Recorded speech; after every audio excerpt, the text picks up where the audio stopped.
여러분 우리 무려 5주 동안 살펴보고 있는 이 욥기라는 책은요, 조금 전에 우리가 함께 봉독해 올린 이 말씀 내용처럼 다음과 같은 결말에 이르게 됐습니다. 여호와께서 욥을 위로하시는 모습이 나옵니다. 42장 6절에요, 욥이 이렇게 얘기합니다. 회개하나이다라고 하는데요, 이 회개라고 할 때 이 회개의 단어를 원어로 찾아보면 욥기 가운데 다른 파트에서는 다 위로와 관련된 용어로 사용이 됩니다. 다만 여기서만 회개라고 돼 있는데 이것을 잘못된 번역이다, 이것보다 위로라고 번역하는 것이 더 마땅하겠다, 문맥상 더 타당하다라는 얘기들을 많이들 하고 있습니다. 그래서 우리가 42장 말씀을 볼 때에 여호와께서 결국에 욥에게 오셔서 그를 위로하셨다라는 것을 우리가 발견할 수 있고요. 두 번째는 주님께서 욥의 친구들에게 나타나셔서 너희들의 말이 내 종 욥의 말과 다르게 옳지 못하다라고 말씀하시면서 나는 욥을 기쁘게 받을 것이다 라고 이야기하십니다.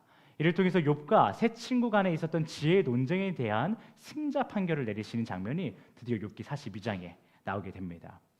그리고 이후에는 어떤 일들이 있었나요? 여러분 잘 알고 계시죠? 욥이 하나님으로부터 큰 복을 받습니다. 그가 사람들과의 관계가 깨져 있었는데 그 관계가 회복되고요, 잃어버렸던 재물을 다시 또 되찾는 일이 벌어집니다. 그동안 잃어버렸던 욥의 삶이 모두 다 회복되는 역사가, 또 그 회복이 그냥 회복도 아니고 1대1의 회복도 아니고 갑절의 회복이 이루어지는 역사가 벌어집니다. 그런데 이러한 욥기의 결말이요, 많은 성도님들로 하여금 익숙하게 느껴지실 거예요. 그래, 욥기 고생했고 또 하나님께서 위로하셨고 또 그 가운데 이제 갑절이나 복을 받았다는 게 참 익숙하실 겁니다. 그러나 우리가 이렇게 익숙하기 때문에 또한 지나치게 쉽게 지나치면서 오해하는 경우들이 발생합니다. 그 오해란 무엇이냐면요, 욥이 하나님으로부터 복을 받은 것이, 그래서 자신의 예전의 삶을 다 되찾은 것이 마치 그가 친구들보다, 그의 새 친구들보다 더 뛰어난 지혜를 가졌고 그 원수와 같은 친구들을 위해서 기도해준 그 행위들 때문에 욥이 갑절이 되는 복을 받았다라고 생각하는 그런 오해입니다. 우리가 지난 4주 동안 욥기를 살펴보면서 끊임없이 확인한 것이 무엇이었나요? 인과응보, 자업자득의 그 지혜가 항상 맞는 것은 아니다라는 이야기를 우린 4주 동안 계속 살펴봤어요. 그래서 욥의 친구들은요, 이렇게 얘기를 해요. A라는 행동을 하면 상을 받고 B라는 행동을 하면 벌을 받는다라는 식으로 얘기한단 말이에요. 마치 하나님이요, 우리의 행위에 따라서 이것에 마땅한 보상을 해주시는 분처럼 계속해서 주장해 왔던 것이죠. 그런데 욥은 이러한 친구들의 주장에 대해서 뭐라고 얘기하던가요? 항상 그런 것이 아니다. 우리들은 이유 없이 은혜를 받은 것처럼 또한 이유 없이 고난을 받을 때가 있다라고 주장하지 않습니까? 그래서 우리의 행위와는 상관없이 하나님 아버지는 자신의 뜻을 따라 우리에게 복을 주시기도 하고 우리에게 고난을 주시기도 하시는 무한한 통치자이심을 욥은 계속해서 주장했죠. 그리고 마침내 마지막 장인 42장에 들어서 하나님은 욥의 친구들에게 나타나셔서 줄곧 인과응보의 지혜만을 주장하던 그 친구들의 모습이 옳지 않고 욥이 주장한 바가 옳다라고 승자 판결을 했다는 건 아니겠어요? 그런데 그런 욥기 마지막 42장에서 욥이 친구들보다 더 큰 지혜를 가졌고 원수 같은 친구들을 사랑함으로 기도했던 그 원수도 사랑하라 하신 주님의 말씀에 합당한 삶을 살았기 때문에, 그런 행위를 보였기 때문에 하나님에게 복을 받았다라고 주장하는 것은, 이는 결국 복을 받을 만한 행동을 해야 복을 받는 거야 라고 말했던 친구들, 욥의 친구들의 그 주장, 인과응보, 자업자득의 원리에 힘을 실어주는 모습이 아니겠어요? 기껏 지금까지 그것이 아니야 라고 말했고 하나님께서 그래, 너희들이 말했던, 친구들이 말했던 인과응보의 지혜, 항상 그것만 주장하는 너희들의 모습이 옳지 않아. 지금 욥이 말하고 있는 것이 옳아라고 말해놓고 갑자기 그 다음 구절부터 그런데 이 욥의 어떤 행위 때문에 내가 욥에게 복을 줄 거야 라고 말한다면 이건 좀 맞지 않다라는 거예요. 심각한 모순이 발생하는 것이죠. 그럼 여러분, 우리가 이 욥의 마지막 42장에서 하나님에게 복을 받는, 이 갑절의 복을 받는 이 장면들을 보면서 이 욥이라는 자가 친구보다 더 지혜가 있고 또 친구들 위해 기도해주는 등의 그 원수를 사랑하는 모습으로 인해 복을 받았다라고 생각한다면 그것은 큰 오해이고 우리의 착각이라는 것입니다. 다만요, 욥의 그러한 행위 때문에 하나님께서 그에게 즉 주님이 하나님 앞에 기쁨이 되는 자들에게는 공통적으로 나타나는 삶의 현상들이 있다는 것은 우리가 깨달을 수 있어야겠죠. 이는 마치 이런 것이에요.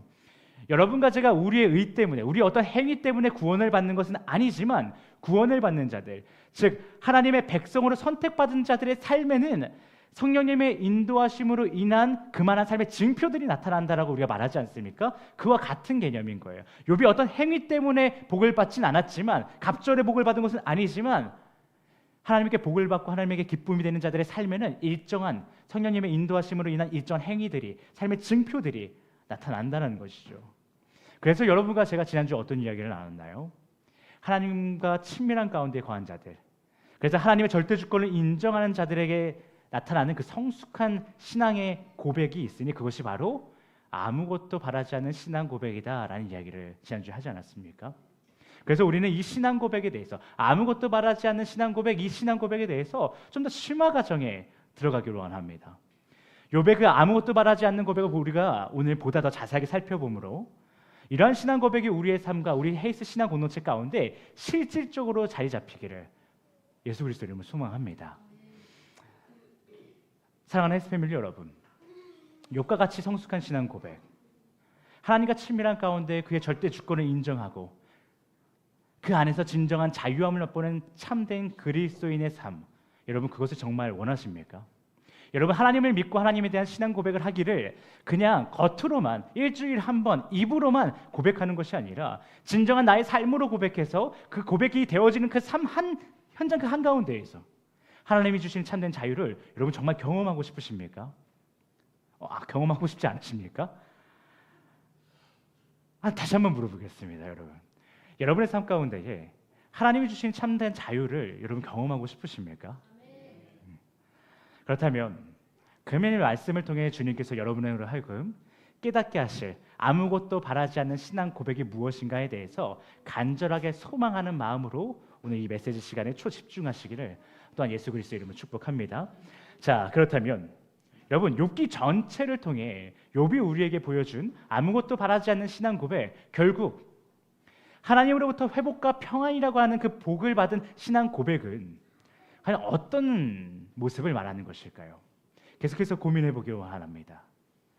여러분 이는 단지 우리의 삶에 큰 고난이 몰려왔을 때 그 순간 하나님에게 하나님 이렇게 해주세요, 저렇게 해주세요, 이거 주세요, 저거 주세요, 그러면 내가 남은 평생을 주님을 위해 살아가겠습니다 라고 하는 듯한 이런 허다한 말들을 멈추고 주님께서 나의 삶에 역사하실 것을 믿고 그냥 아무것도 하지 않은 채 가만히 앉아있는 것, 그것이 바로 욥이 보여줬던 아무것도 바라지 않는 신앙 고백이었을까요? 여러분 이 질문에 대해서요, 우리는 오늘 욥기가 아니라 야고보서 5장 11절 말씀을 통해서 한번 우리 찾아보기를 원합니다. 자, 함께 읽겠습니다. 야고보서 5장 11절인데요. 자, 함께 읽겠습니다. 시작.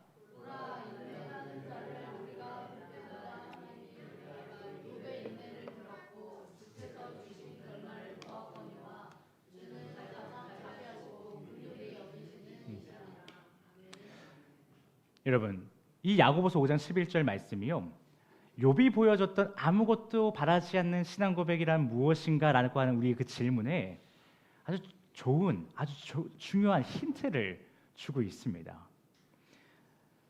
여러분 조금 전에 읽은 이 야고보서 말씀에서요, 욥이라는 사람을 어떤 사람으로 설명하고 있나요? 인내하고 있는 사람으로 설명하고 있죠. 사실 욥은요 아브라함과 동시대 사람으로 추정되는 아주 오래된 사람이거든요. 지금 우리에게도 오래전 사람이지만 이 야고보서를 주고받던 시기로 봐도 이 욥이라는 사람은 아주 오래전 사람이에요. 그런데 그런 욥의 인내가 얼마나 대단했으면 그 예수님의 동생인 야고보가 당시 수많은 사람들에게 편지를 쓰면서 콕 집어서 야 우리 다 알고 있지 않아? 욥의 인내에 대해서 우리가 욥의 인내에 대해서 다 들었지 않았어? 라고 말하고 있다는 거 아니겠어요? 또한 욥의 인내에 대해서 말하고 있는 야고보서 5장 11절은요 욥의 인내에 대해서 말하는 뒤 잠시 언급한 뒤 바로 이어서 뭘 얘기하고 있냐면요 주님께서 그런 욥에게 자비와 긍휼을 베푸셨다는 것을 얘기해 주고 있어요. 여러분 이는 마치 야고보서 5장 11절이요 욥기라는 책 전체를 단 한 문장으로 요약해 놨다라고 해도 무방하지 않습니까? 고난 가운데 있던 욥이 인내를 했고 그러한 욥의 인생 가운데 하나님이 자비와 긍휼을 베풀어 주셨다라고 말하고 있잖아요. 이 한 문장이요, 욥기 전체 42장에 이르는 이 욥기 전체를 한 번에 요약하고 있는 것이에요. 그런데 이는 단순히요, 욥기를 잘 요약하고 있을 뿐만 아니라 아까 말씀드린 것처럼 아무것도 바라지 않는 신앙 고백이라는 뭐지? 이걸 도대체 실질적으로 내가 살아간다는 건 어떻게 살아간다는 걸까? 라고 하는 질문을 가지고 있는 여러분과 저에게 아주 중요한 힌트를 주고 있다는 거예요. 그 힌트란 무엇인가 하면요, 욥기, 우리가 지금까지 5주에 걸쳐서 계속해서 보고 있는 이 욥기는요, 아무것도 바라지 않는 신앙 고백을 주님께 올려드린 욥에 대해서 지속적으로 서술하더니 마지막 장인 42장에 들어서 욥이 하나님에게 복을 받았다라고 하면서 끝나지 않습니까? 그런데 조금 전에 읽은 야고보서 5장 11절은요, 욥이 인내함을 보이던 중에 주님께서 그에게 자비와 긍휼을 베푸셨다라고 나오고 있잖아요. 이를 통해서 여러분과 제가 유추할 수 있는 것이 무엇입니까? 우리가 깨닫고 싶어하고 또 소유하고 싶어하는 그 아무것도 바라지 않는 신앙 고백이란 곧 인내하는 삶이라는 것을 얘기해주고 있어요. 그런데 우리가 이와 같은 유추를 하면서 우리의 생각하기를 좀 게을리하기 시작하면요, 성경을 볼 때 우리가 생각을 게을리하기 시작하면요, 다음과 같은 또 큰 착각에 빠질 수 있어요. 어떤 착각이냐면요, 욥이 보여줬던 아무것도 바라지 않는 신앙 고백이라는 것이 인내하는 삶이구나. 그럼 내가 어떻게 살아가야 될까? 인내하면서 살아가야 되는데, 그럼 하나님께서 나의 삶에 일하실 것을 믿으면서, 그것을 기대하면서 내가 고통이 몰려오면, 고난이 몰려오면 참아야지. 아파도 참고 슬퍼도 참고 견디고, 그래서 더 밝은 모습으로 살아가야지. 그래서 기독교인은 이런 고난 가운데서도 행복할 수 있어요, 기쁠 수 있어요 라는 것을 내가 증거하는 삶 살아가야겠다 라고 착각할 수 있다는 거예요. 여러분, 만일 정말 하나님께서 우리에게 바라시는 인내라는 것이 아무것도 바라지 않고 참고 견디는 그 신앙 고백이라는 것이요, 여러분이 아픔이 있고 고통이 있고 고난이 있고 참 힘든 그 순간에도 아무 말도 하지 마, 너네 야 신앙이 뭐 그런 거 말하는 거 아니야, 힘든 거 말하는 거 아니야, 웃으면서 살아, 회사 가면 웃어, 야 기독교인인 것도 다 아는데도 얼굴에 우환 있는 것처럼 살아가면 안 돼. 이거 주님께서 바라실까요? 만약 주님께서 바라시는 인내가 그런 것이라면요, 우리의 믿음은 참 폭력적이고 사람을 버겁게 만드는 믿음, 신앙일 것입니다. 여러분, 우리 한번 생각해 보자고요. 우리가 지금 5주 동안 욥기를 살펴보고 있거든요. 그런데 우리가 지금까지 살펴보면서 욥이요, 우리에게 보여준 아무것도 바라지 않는 신앙 고백이라는 것이, 즉 인내라는 것이요, 단순히 고난 가운데 이를 꽉 참고 가만히 있는 것, 그것이 바로 정말 견디고 정말 밝은 척하고 살아가는 것이 정말 욥이 보여준 신앙 고백이라는 것이에요. 결론부터 말씀드리면 그렇지 않습니다. 여러분, 욥 잘 생각해 보세요. 욥기 42장을 쭉 잘 살펴보세요. 그는요, 생각보다 자신의 슬픔과 고난에 대해서 말하는 것에 전혀 인색하지 않았어요. 힘들다라고 얘기해요. 고통스럽다라고 얘기해요. 근데 그런 고통스러운 걸요, 우리 한국인은요, 이 고통에 대해서 뭔가 자세하게 설명하지 못하고 그냥 나 힘들어, 나 어려워, 나 참 슬퍼 이렇게 말하고 끝나는 경우가 많은데, 욥은 참 문학적으로 뛰어난 사람이고 지혜로운 사람인지 이라서 그런 건지 모르겠지만 내 고통이 어떤 고통인지를 너무 잘 설명해요. 내 고통이 이러이러한 고통이야, 마치 이런 것 같아, 마치 이런 것 같아라는 거를 친구 한 명, 친구는 3명이 얘기하는데 그 3명이 얘기할 때마다 각각 자기가 한 명씩 맡아가지고 그 3명에게 모두 다 다른 식으로 내가 얼마나 지금 고통스러운지 고난 가운데 있는지 설명한다라는 거예요. 그가 자신의 수많은 가축들을 여러 이유로 인해서 다 잃어버렸을 때, 또 큰아들의 집이 무너져서 자신의 자녀들이 다 그가 하는데 깔렸다라는 이야기를 들었을 때, 아내가 비난을 하고 하인이 무시를 하고 주변 지나다니는 사람들이 부정적인 시선으로 나를 쳐다보고 친구들이 먼 길을 오더니 결국 한다라는 것이 자신을 향한 정죄였고, 그 모든 상황이 이 욥에게 닥쳤을 때요, 욥이 어떻게 행동했냐는 거예요. 그가요, 기독교인이니까, 나는 하나님 믿는 사람이니까 이런 고난이 몰려와도 나 견뎌야지, 인내해야지 라고 하면서 고난에 대한 침묵을 보였습니까? 아니라는 거예요. 고통 가운데 굉장히 무감각한 사람인 것처럼 나는 힘들지 않은데 라고 하면서 가만히 있었습니까? 그 쓰레기 더미에서 잿더미에서 그냥 가만히 있었습니까? 그렇지 않았다라는 거예요. 열변을 토하면서 내가 얼마나 힘든지 다 얘기했다라는 거예요. 그리고 더 나아가 누가 들으면요 정말 자기 연민에 빠져있는 사람이라고 착각하고 오해할 정도로 욥이 정말 많은 것을 통해서 자신의 고난을 얘기했다는 건 아니겠어요? 그리고 우리의 삶을 한번 또 되돌아볼까요? 여러분, 인간이요 진정한 고난과 고통을 마주하게 되면요, 경험하게 되면요, 자기 자신의 슬픔을 감출 수 없다는 걸 여러분 다 알고 계실 거예요. 그냥 내색하지 말아야지, 그냥 참고 견뎌야지 해도요, 옆에 사람이 보면 다 안다라는 거예요. 얼굴에 그늘이 져 있고요, 하는 행동이 달라져요. 여러분, 마치 교통사고가 난 것 같은 그 갑작스러운 고난이 우리에게 몰려올 때도 마찬가지고요. 다 예상했고 기다리고 준비하고 있었지만 결국 그 기다리고 있었던 예정되었던 그 고난이 나에게 몰려왔는데 그 고난이 너무나도 크고 내가 감당하지 못할 떨림을 준다라면 우리는요 그 고난 가운데, 그 고통 가운데 나의 슬픔을 감출 재간이 없다라는 거예요. 우리로 하여금 자기 스스로 이해할 수 없는 수많은 만남들을 쏟아내게 하는 것이 우리 인생에 주어지는 고난과 고통이라는 거예요. 그 어떤 표현들이 헛웃음으로 표현될 수도 있고요, 분노로 표현될 수도 있고요, 눈물로 표현될 수도 있고요, 그 무엇으로 표현될 수도 있다라는 거예요. 여러분 잘 생각해 보자고요. 우리 너무 막 신학적인 거, 성스러운 거, 뭐 위대하고 대단한 것에 빠져 있지 말고요, 우리의 현실을 보자고요. 우리 인간이 죽을 것 같은 고통이 다가왔는데 어떻게 그 가운데서 의연할 수 있겠어요? 내 가슴이 찢어지는 고통이 지금 나에게 주어졌는데 어떻게 그것에 담담할 수 있겠어요? 믿음이 아주 대단하면 그것이 가능합니까? 여러분, 이 땅을 창조하신 하나님은요, 여러분과 저를 또한 창조하실 때 우리가 아플 때는 눈물을 흘리게 창조하셨어요. 우리가 아플 때는요 막 엉엉 울도록 창조하셨다고요. 만일 슬픈데도 눈물을 흘리지 못하고 울지 못하면요, 그 사람은 지금 무언가 잘못된 것이죠. 여러분, 주님은요 여러분과 저를 창조하실 때 우리가 갑작스러운 일을 맞이하고 두려운 일을 마주하게 되면요, 그 가운데 떨리고 불안할 수 있도록 만드셨어요. 만일 두려운 일을 마주하고 있는데 그 일에 두려움이 없다라면 그 사람은 지금 심각한 문제가 주어진 것이에요. 그런데 그런 창조주 하나님을 믿는 우리 기독교인들은요, 언제부터 그런지 모르겠는데 어느새 성숙한 믿음, 큰 믿음을 갖고 있는 사람들은 아파도 눈물을 흘리지 않습니다. 두려워도 그 두려움에 전혀 흔들림이 없어요. 하나님을 믿는데 뭐가 두려워? 하나님을 믿는 사람이 뭐 그렇게 다 죽은 사람처럼 살아가? 너 그 믿음 없어서 그래 라고 말한다는 거예요. 여러분, 이것은요 믿음 안에서의 인내가 아니라 폭력인 거예요. 성숙한 믿음이 아니고요, 스스로를 해하는 일인 것이에요. 그렇다면 욥기 말씀 전체에서 욥이라는 인물이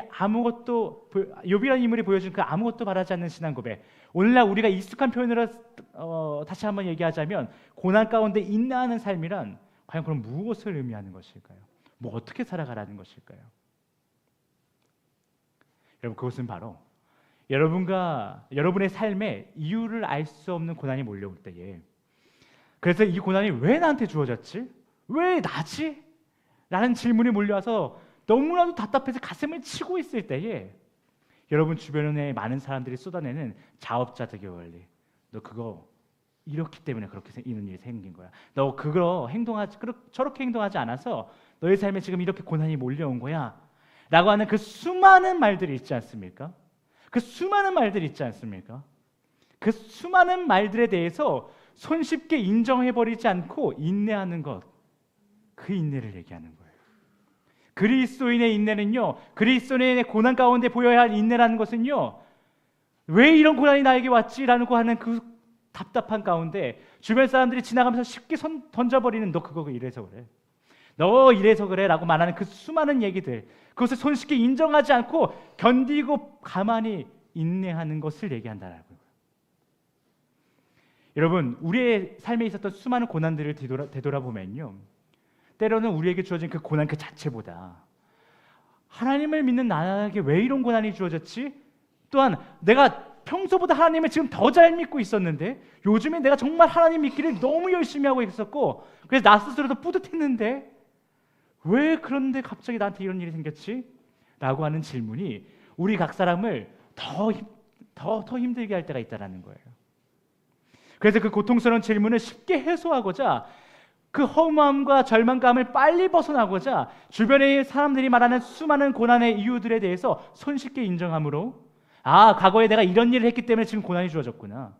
내가 지난달에 이런 일을 벌였기 때문에 지금 나에게 이런 일들이 내가 이렇게 실패해버렸구나 라고 여기면서 우리 인생에 있는 수많은 무거운 질문들을 재빠르게 지나가 버리려고 한다는 거예요.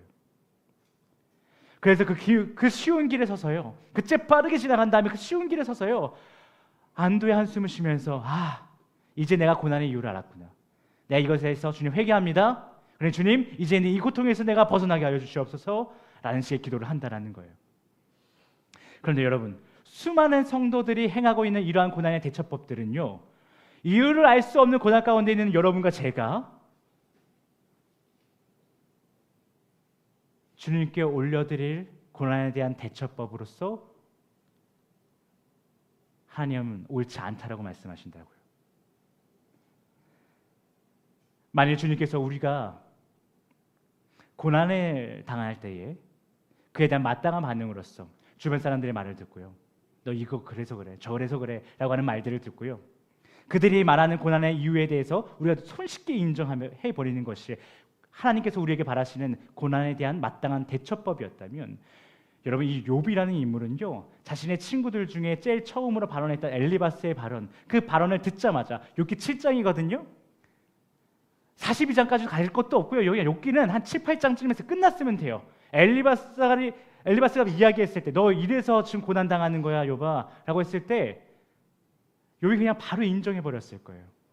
만약에 하나님께서 우리에게 바라시는 것이 그것이었다면, 고난 가운데 있을 때, 그래서 그 고난의 이유를 모르고 답답함 가운데 힘들어할 때에 주변 사람들이 하는 수많은 고난의 이유들을, 그 수많은 고난의 이유들을 사람들이 얘기할 때 그래? 그것에 대해서 손쉽게 인정하고 나 이래서 고난받았구나, 주님 죄송합니다, 끝. 이것이 주님께서 우리에게 바라시는 모습이었다면 욥기는 10장쯤에서 충분히 끝나고도 남았을 거라고요.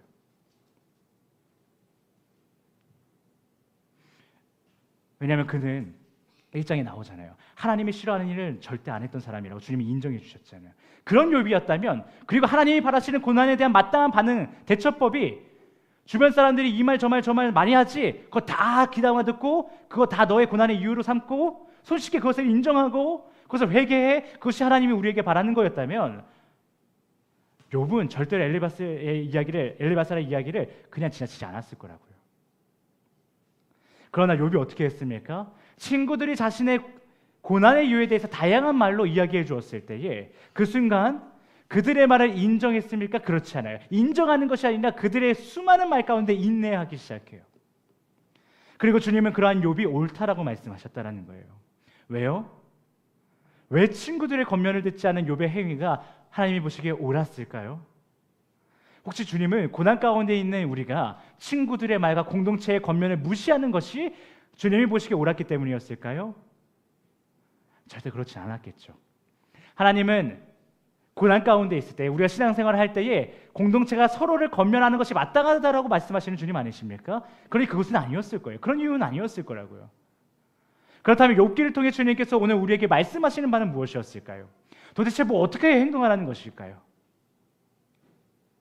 그것은 바로 여러분과 제가 이유를 알 수 없는 고난 가운데 있을 때 그 고난을 이해하고 그 절망에 대해서 자유함을 누리고자 주변 사람들이 너도 나도 말해주는 그 수많은 고난의 이유에 귀 기울이며 그 이유 때문에 내게 고난이 생긴 것이구나, 이러면서 고난에 대해서 손쉬운 대처법을 붙잡는 것이 아니라 그 답답한 가운데 왜 이러지? 왜 나한테 이러지? 왜 나지? 라고 하는 그 답답한 가운데 결국에는 나를 찾아오실 주님을 기다리고 마침내 여러분을 찾아올 그 주님과 대화하기를 주님은 바라신다는 거예요.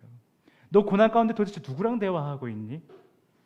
너 고난 가운데 지금 누구에게 위로받으려고 하고 있니? 너 고난 가운데 누구와 대화해서 이 고난을 헤쳐나가려고 하고 있니? 주변 사람들이 아니라는 거예요. 나 지금 너에게 가고 있는데 넌 지금 누구와 대화하고 대화가 다 끝났고 고난 다 끝난 것처럼 어딜 향해서 또 더 걸어가고 있니? 주님은 말씀하신다라는 거예요. 여러분도 지난 시간 동안 욥기를 살펴보셔서 아시겠지만 욥은요 친구들의 말을 의지하지 않습니다. 욥은 고난 가운데 친구들의 방문과 그 응원에 감사히 하며 힘을 내려고 했지만 친구들이 하는 그 허다한 말들에 의지하지 않는다라는 거예요. 다만 주님께서 약속하신 대로 고난 가운데 있는 자신을 찾아올 것을 믿고 자신의 하나님과 대화하기를 간절하게 바랬어요. 자, 욥기를 다시 한번 되새겨 보세요. 욥의 친구들이 너 이래서 그래라고 했을 때 아니야, 나 하나님 떠나지 않았어라고 말하고 그 친구들에게 말하는 것이 아니라 자기 변호를 한 다음에 바로 누구에게 말하냐면요, 하나님을 찾아요. 또 친구들이 그 모습을 보고 답답하다, 또 너 이래서 그래라고 말했을 때 나 그렇지 않아라고 말한 다음에 또 뭐라고 얘기하냐면요, 하나님을 찾아요.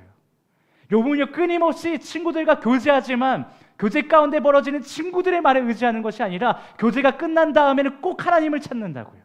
하나님께 물어본다고요. 하나님 말씀해달라고 얘기한다고요.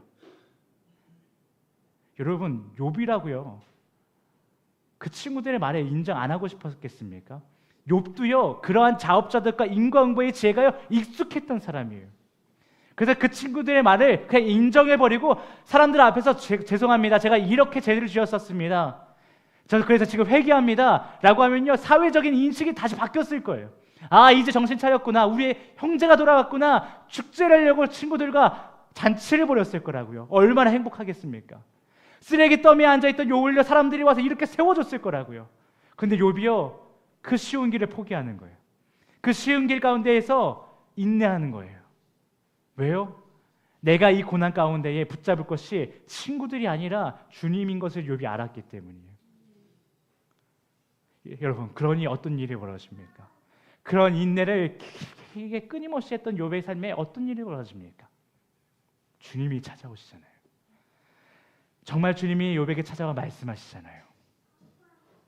물론 주님, 왜 나에게 이런 고난이 주어집니까? 라고 했던 그 욥의 질문에 하나님께서 명확한 답변을 하진 않으셨을지라도 욥이라는 인물의 고난 가운데 손쉬운 인정이 아니라 주님이 언젠가 나를 찾아올 것이라고 믿고 기다리니 정말 주님이 그를 만나주시고 그에게 참 자유를 선물해 주시잖아요.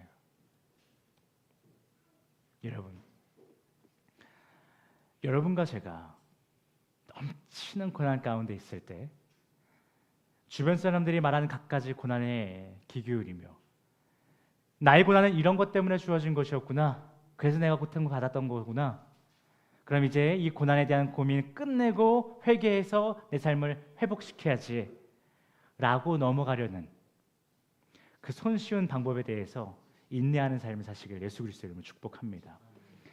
그리고 그 답답함 속에서도 우리를 사랑하사 평안으로 인도하여 주시는 주님이 인내하고 있는 여러분과 저를 결국에는 찾아와 우리의 수많은 삶의 그 질문들에 진정한 답이 되어주실 것을 여러분 기다리고 또 기다리시길 예수 그리스도의 이름으로 축복합니다.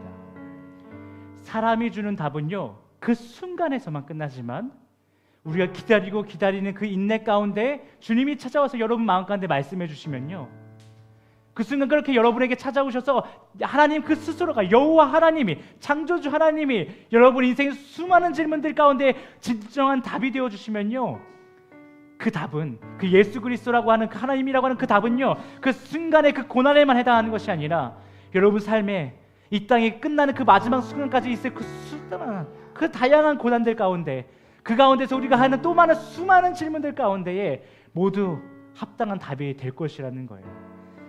그런 삶을 살아갈 때 얼마나 자유롭겠습니까? 세상이 여러분을 무너뜨리려고 수많은 질문을 주고 수많은 의문을 표하면서 왜 너의 삶은 그러냐고 물어볼 때에, 그래서 이제는 여러분 스스로도 스스로에게 나의 삶이 도대체 왜 이러냐고 질문할 때에 여러분의 하나님을 찾아주셨다면, 그렇게 하나님께서 여러분의 삶에 답이 되어주셨다면, 그렇게 여러분에게 수많이 다가오는 질문들 가운데에 능히 답할 수 있는 삶을 살아가게 된다면 우리 이 인생 얼마나 자유롭겠습니까? 여러분, 그러니 사랑하는 헬스 패밀리 여러분, 현재 여러분의 삶에 이유를 알 수 없는 고난이 있으십니까? 왜 계속해서 나한테 이런 일이 있지? 너무 버겁다라고 느껴지십니까? 그렇다면 더 이상 그 고난에 대해서, 그 고난의 이유에 대해서 알아가기 위해 수많은 사람들의 말에 귀 기울이지 마십시오. 유튜브를 찾아보는 것도 그만하십시오. 그저 여러분의 묵상 가운데 말씀을 붙잡고 기도함으로 그 인내의 시간 가운데 찾아오실 여러분의 하나님을 기다리십시오. 누군가가 말해주는 하나님 말고 여러분의 인내 가운데에 만나게 된 여러분의 하나님을 찾아 마주하게 되실 때 여러분의 참 자유를 경험하게 될 것입니다. 아멘. 그런 여러분과 저의 삶에는 욥기가 증거하고 있는 회복시키시는 하나님, 야고보서가 증거하고 있는 긍휼과 자비를 베푸시는 하나님이 여러분의 하나님으로 찾아와 여러분이 가지고 있는 삶의 모든 질문에 능력 있는 답이 되어 주실 것입니다. 그런 여러분 고난 가운데 있을 때 그 누구보다 여러분을 찾아오실 여러분의 하나님을 믿고 기다리심으로 하나님과의 1대1의 친밀한 그 교제 가운데 들어가시길 예수 그리스도의 이름으로 축복합니다. 우리 시간 결단의 찬양 하시겠습니다. 이 시간 찬양하실 때요, 찬양 가사가 이렇습니다. 나 길을 잃고 헤맬 때 그 사랑 날 찾아오셨네. 내 영혼의 모든 소원 만족시키시는 하나님이라는 고백이 있습니다. 여러분의 고난 가운데 그 고난의 이유를 찾아 헤맬 때요, 사랑이신 주님은 여러분을 반드시 찾아오셔서 여러분의 모든 질문에 만족스러운 답이 되어 주실 것입니다. 이를 믿음으로 함께 선포하며 찬양하며 나아가겠습니다.